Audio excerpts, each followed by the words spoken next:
The Asian Art Society and the Japan-American Society of Indiana are most happy to welcome Ken Belson to Indianapolis and the Indianapolis Museum of Art. May I introduce Mr. Ken Belson.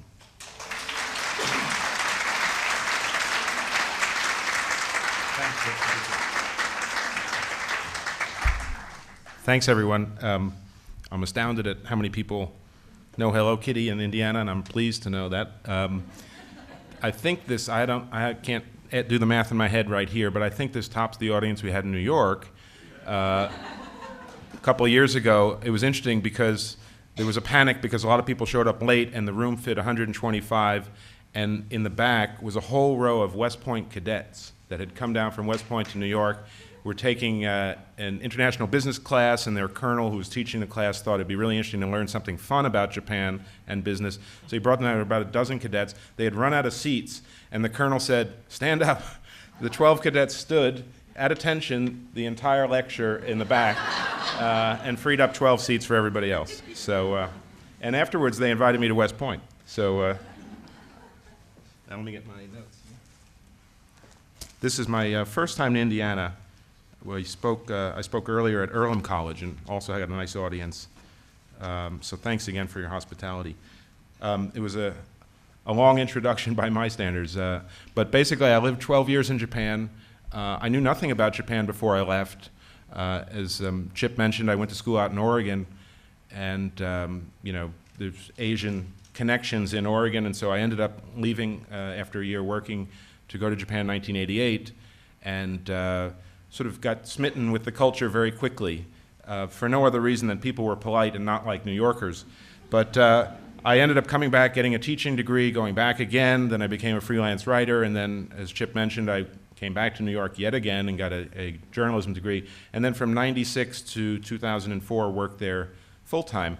And during that time, when I was at Business Week, I got a call, and it must have been 7 o'clock at night, rainy night, I was in the office, and this guy calls and said, "Do you know anything about Hello Kitty?" Don't know the guy, he's from Hong Kong, British accent.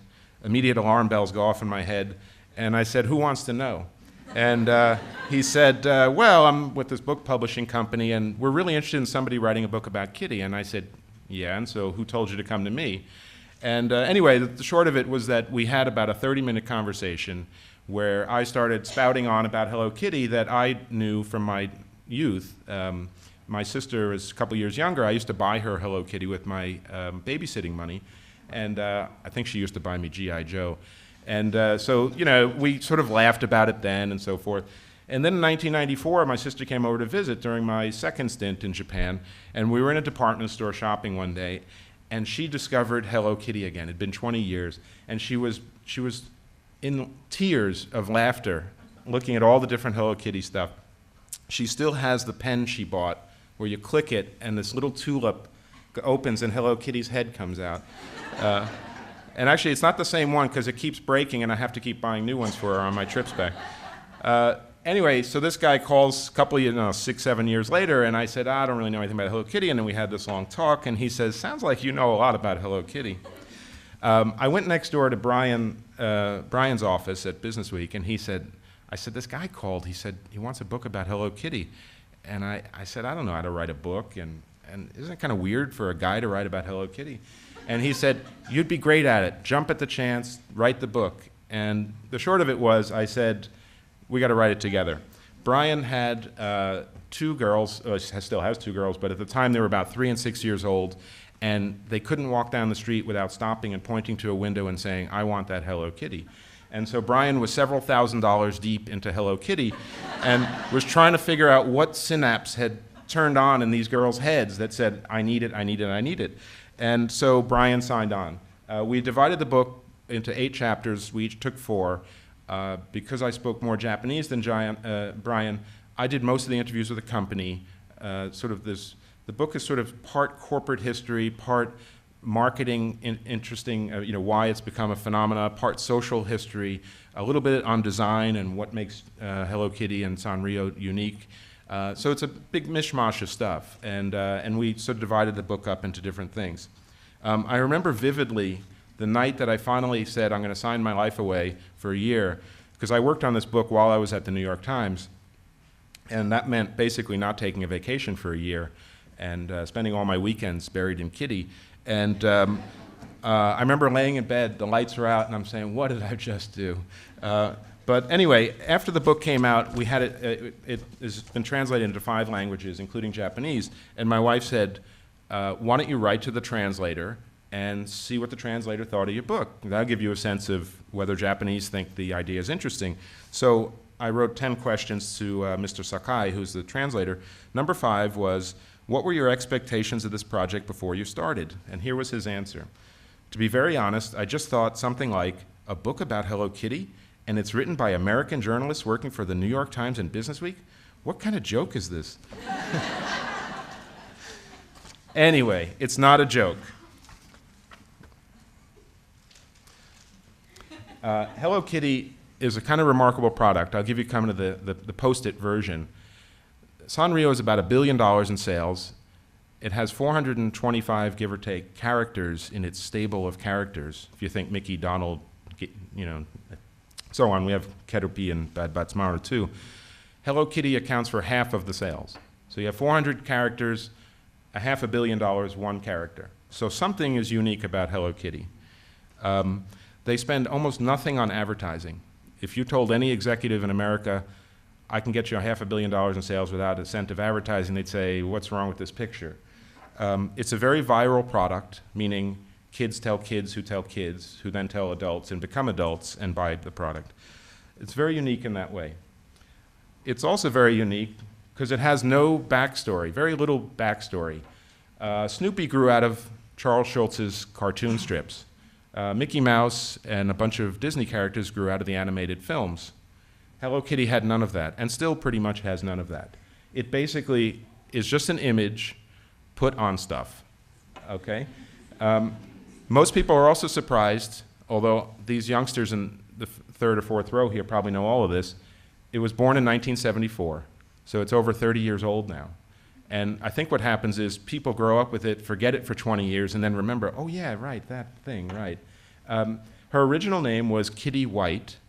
Her birthday, mark this down, November 1st. Her mythical birthplace, suburban London, England. And she weighs the same as 3 apples. She has a wonderful twin sister named Mimi, some of you may know. And you can always tell Mimi because she has a bow on the right side of her head that's yellow. It's a very simple story. That's more or less the backstory. So they took this character and they basically plastered her on everything. Now, at the time that the character was developed in the 70s, you had like the animal boom. You had Snoopy was out and so forth. You had a lot of different characters that were being imported into Japan. And the owner of the company, Mr. Sugi, the founder and still owner, said, we need animals in our stable of characters. They had been adorning things with strawberries and cherries and stuff, but they wanted to branch out into animals. And so the designers went and made a bunch of different animals, and he didn't really like this. He thought, let's just put it out. He put it out, and everything went haywire. You can see on this chart, as it starts to reveal, that sales immediately took off and doubled 5 years straight, and then kept doubling. And you can see that this one character transformed the company from a pretty much very sleepy little design company into pretty much a global brand. And you can see sort of around 1990 in the middle of the chart, there's a big dip and then a big spike. That was the end of the bubble economy in Japan. And then there was another recession, you can see another dip. The jumps after that typically are jumps because Hello Kitty expanded overseas, first into places like Taiwan and Singapore, and then into America in the last few years. Hello Kitty was around in America, but in a very sort of sleepy way, and then really took off in a concerted effort in the last sort of 7-8 years. As part of the book, by the way, I was in San Francisco, and South San Francisco, right near the airport, is the Hello Kitty warehouse. It's the Sanrio warehouse.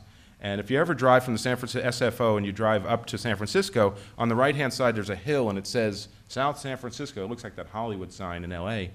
And the warehouse is right there. And so I was there on business and I said, for the book, let me go see this place.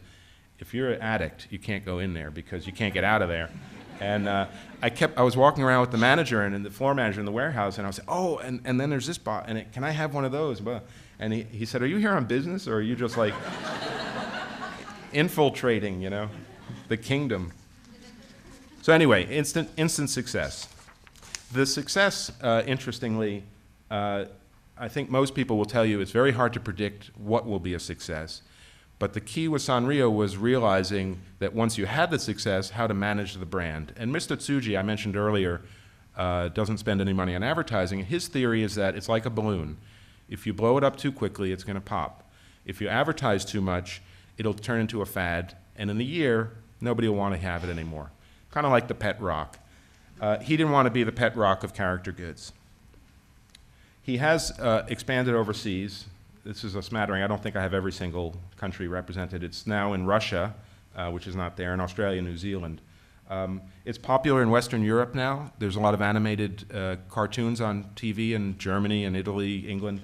And Hello Kitty is not an animated cartoon in many cases, but the association is there if kids are watching Japanese cartoons or getting into Japanese cartoons. Latin America is a big area. And of course, Asia, in many parts of Asia, kids look up to Japan. The cultural imports are quite strong in many countries, movies, food, and so forth. I mentioned earlier Mr. Tsuji was looking for animals and had told his designers to go out and find some animals or write some up. And the designer who ultimately made Hello Kitty loved Lewis Carroll stories. And that's why she's born, or I think why she's born in suburban England, because she associated with England and took away from that this idea from Lewis Carroll stories.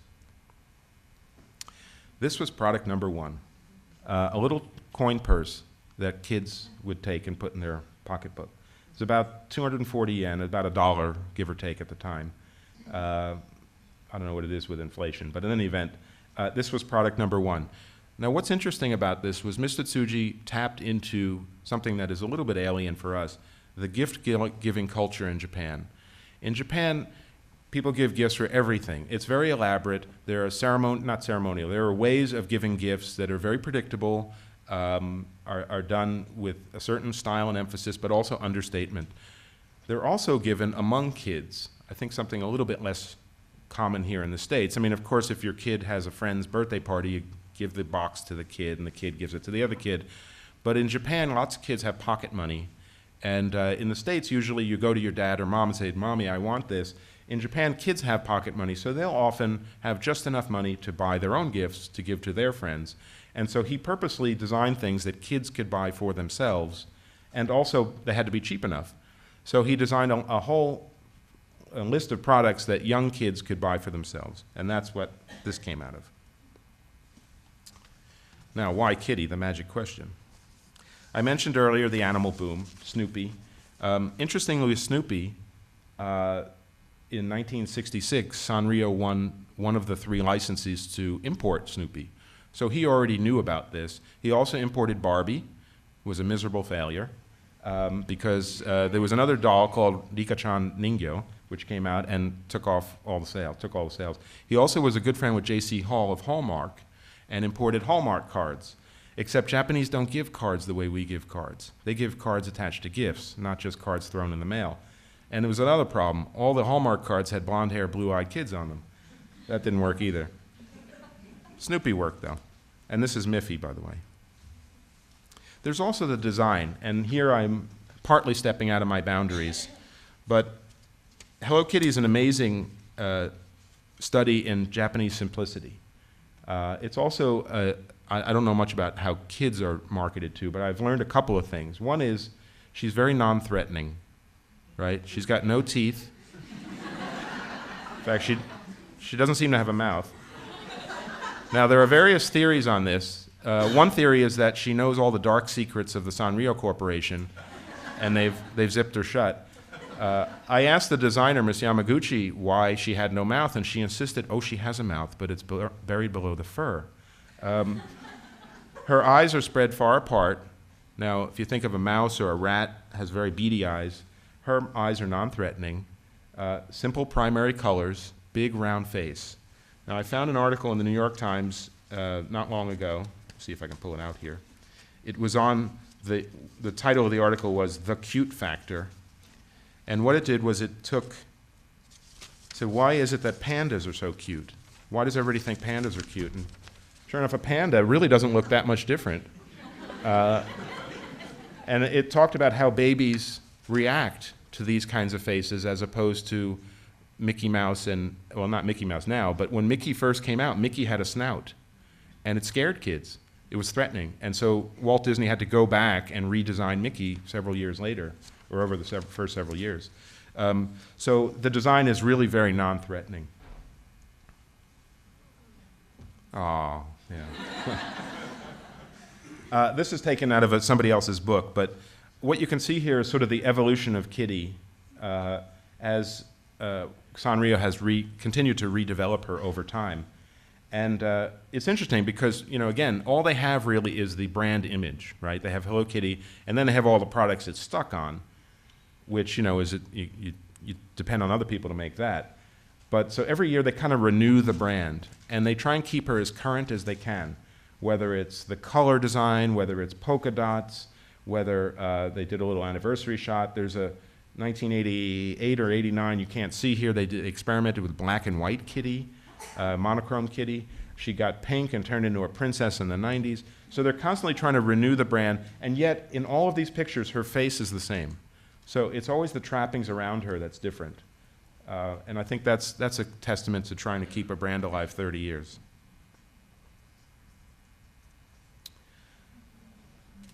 Yeah, you guys are going to have to come up to the screen to see all these. You'll see here at the top, baby, child, teen, adult. And again, Mr. Tsuji figured out very quickly that these 6-year-old girls that bought that coin purse were going to grow up and be 16-year-old girls and buy notebooks and school thermoses and whatever, and then turn into teenagers and then get married and have their own kids. And in some cases, they're going to buy some stuff that I found in the mail from Neiman Marcus, a set of 12 zodiac symbols encrusted with diamonds, Hello Kitty. So like the Hello Kitty Leo is $900 necklace. Name your zodiac sign, I'll tell you how much it costs. $950, 7 for Sagittarius, 700, so on. So they've really gone high end too. There's actually platinum kitties that came out during the 30th anniversary. So it's really remarkable how they've gone through the whole demographic chain here and developed products for all ages. Also, 22,000 is an astounding number when you think about it. It's a lot of brand management, a lot of product management, a lot of inventory. But what is interesting is how much is churned. 600 products a month are taken off the market, and 600 new products are put on the market. Okay, so, and some of that's seasonal. You'll have summer sandals come on in July, and then you'll have, you know, notebooks for back to school season. But it's a tremendous amount of product development that's constantly going on. In other words, Sanrio is constantly looking for new things to stick Kitty on. And if you've got a good idea, I'm sure they would like to hear it. There's also licensed. Most of these products, by the way, are licensed. So companies approach Sanrio and say, we want to make a futon with Hello Kitty's head on it. What's the deal with that, right? Mitsubishi used to make a Hello Kitty car, champagne pink, Hello Kitty seats, Hello Kitty steering wheels. You wouldn't know. They sold 600 of them a year for about 8 years running. I found on eBay a Hello Kitty Airstream trailer. $40,000 was the bid. Do I hear 45? So they really, you know, it's everywhere. I went to a party a couple years ago, at a UNICEF party, and Paris Hilton's father was there. I'm not name dropping for any other reason to say that he ended up buttonholing me at this meeting and saying, or at this event, and saying, Nikki needs something to do. And I said, yeah, okay, I can have a couple of ideas. But he said, I think she wants to start her own clothing line with Hello Kitty in it. What are the royalty systems with paying, you know, Sanrio? How much does the licensing fee and blah, blah, blah. So it was actually a very purposeful discussion. I didn't meet Paris or Nikki. The other thing they tapped into was the collectability. Now, you know this growing up with baseball cards or, you know, anything, dolls. We live in an eBay culture now, right? Everything is collectible. Most recently, the Pokemon cards, the Yu-Gi-Oh cards. So they've realized that if you price it cheap enough, but you have a series of them, people will try and buy the series. So instead of selling something for 25 bucks, sell it for $5, but make 50 of them. And then people will sort of chase after them. Now what's interesting here is they created a different Hello Kitty for every prefecture in Japan. And some of them are historical You'll see the one at the very top on Sadogashima. The kitty is dressed like in a hoppy coat. Below, she's dressed like a crab, because I think, crab must be big in that part of the country. My favorite is actually not on this map, in Shizuoka, the wasabi kitty. My sister has the keychain. She won't give it back to me. But people collect these. And the other thing that's great is that, again, sort of counterintuitive to American culture, businesses say, okay, we want to have a car. Well, let's have a bunch of focus groups and figure out what people think of the design. And then, after we do 10 of these focus groups, we'll figure out, okay, product A is the best. In Japan, it's sort of the opposite. They put out a lot of stuff. They'll put out a cell phone in 7 colors. 4 of them won't sell well. They'll drop those quickly and then market the 3 that did sell well. So they'll do very limited, small amounts of production at the outset, and then when they sort of really road test it, then they'll go with it. They don't really rely on market research. And, again, for Sanrio to make, lozenges or God knows what, it's not very expensive at the outset. I mean, the design is expensive, but then they'll put it out in drips and drabs. The other thing is I've had several people mention to me Sanrio characters that I didn't know. I mean, I don't know all 400 of them. And what happens, of course, is they put some of their characters in. 10 years later, they'll put that character back on the market. It'll look fresh to a new generation. So there's a lot of sort of mixing and matching. This is a close-up of a keychain, just to give you an example. And hang on a second. You can see. There we go. It says Hello Kitty, Yamanashi Gente. It's a limited edition from Yamanashi Prefecture, which is famous for its samurai, and there's Kitty on the keychain. There's the full-size Kitty. And on this side, this is Hello Kitty on top of Mount Fuji. And you can see Fuji here, and Hello Kitty, Mount Fuji, 3,776 meters. Now, you'll notice that neither of these have been opened up. The woman who made this PowerPoint, Oikawa-san, collects these keychains. And she has, like, every prefecture's keychain. And she doesn't use them. She holds them in perfect condition. So she let me borrow it for this presentation. This was like, they're like $2 a piece.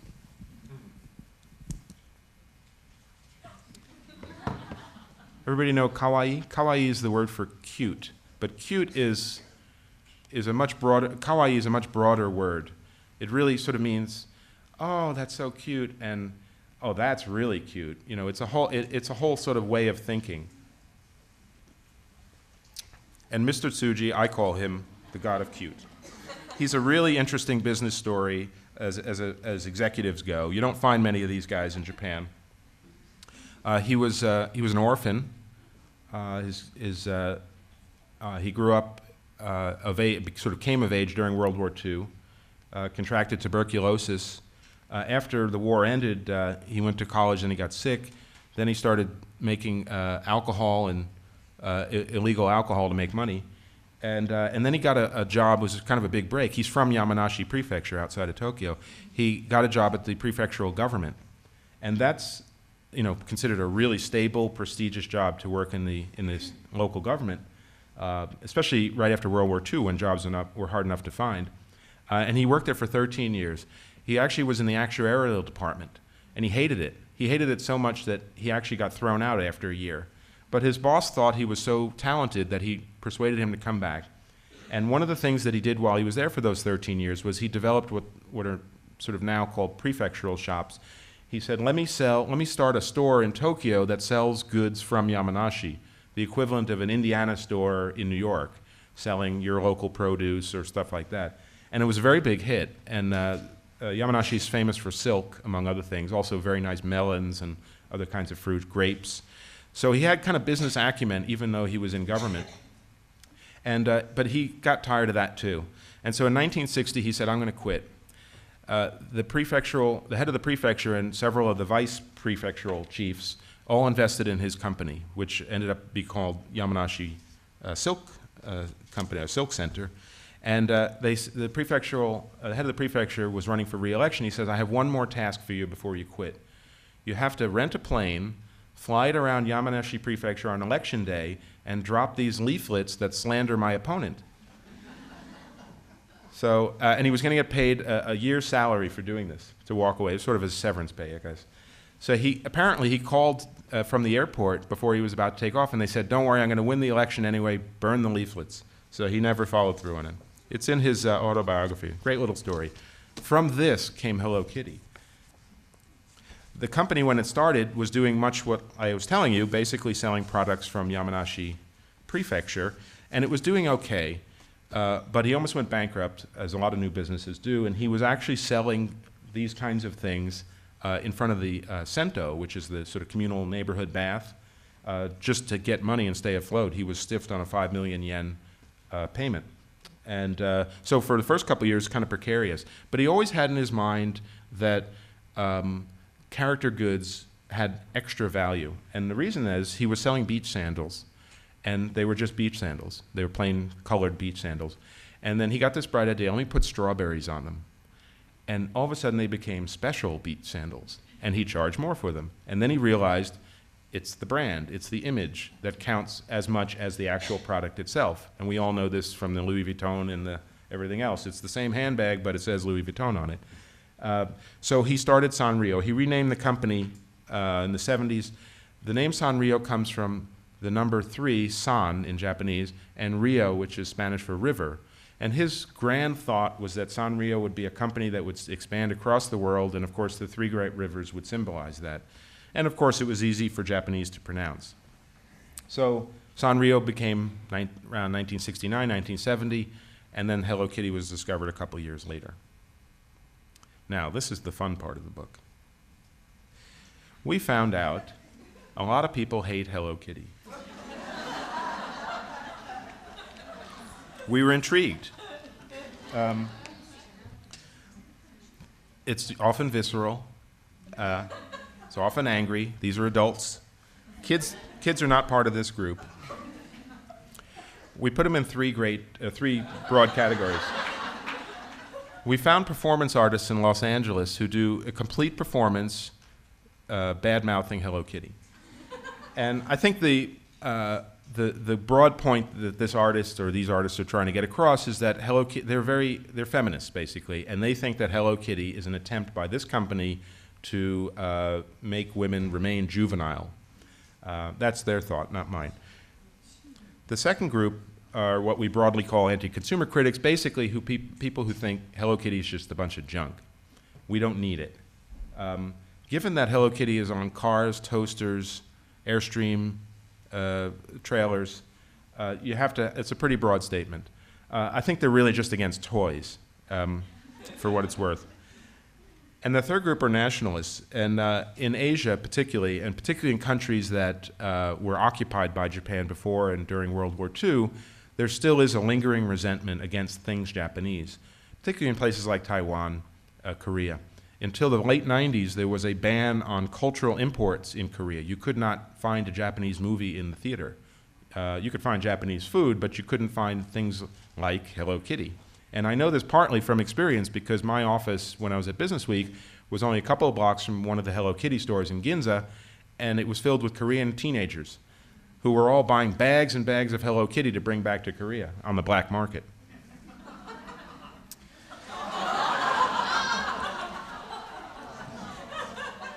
Then there's people who like to have fun. Somebody sent me this, is a good friend of mine. I don't know where he found it, but there's people who just think attaching Hello Kitty to something, to counterpose her, or to juxtapose her with something that obviously is very un-kitty-like, gets a laugh. And so somebody took Hello Kitty and stood her next to this AK-47. The company does not endorse this, nor does it sell it. This is a funny little piece of art I found. An artist in Portland, Oregon, had a whole exhibit of, this is only one pose, by the way, there's about 12 of these poses, Hello Kitty and what she would look like as a skeleton. And he signed it Hello Kitty at the bottom. It's a very amusing thing. Again, just the sense of irony in all of this is just really fun. And so people like to have fun with her.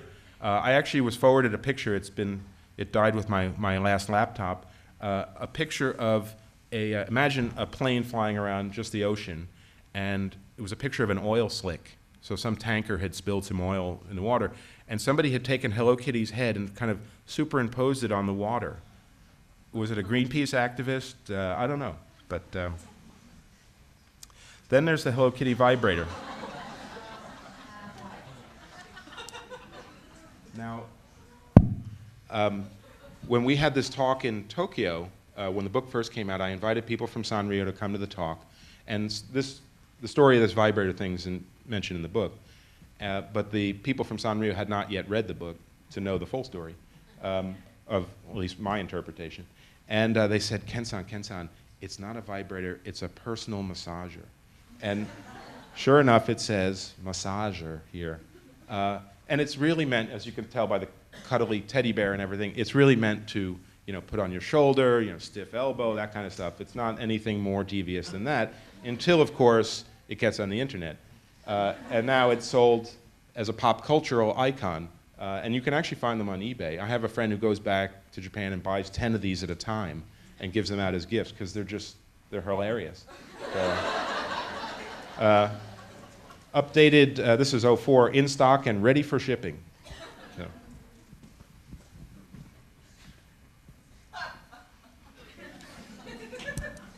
Okay, this is sort of serious.